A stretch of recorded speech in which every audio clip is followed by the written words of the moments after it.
Hello, today you learned that your reader's notebook is a special place to draw and write about your thinking. During your independent reading time today, decorate the front cover of your reader's notebook. First, you need to write your name on the cover like this.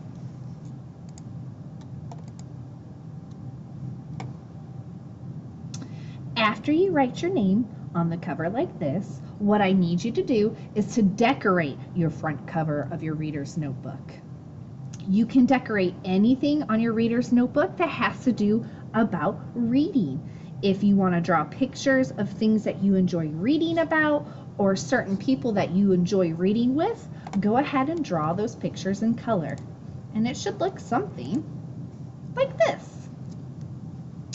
Once you have written your name and decorated the front cover, it will be your own special reader's notebook.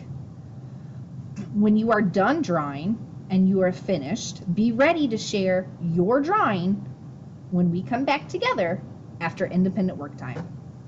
Good luck!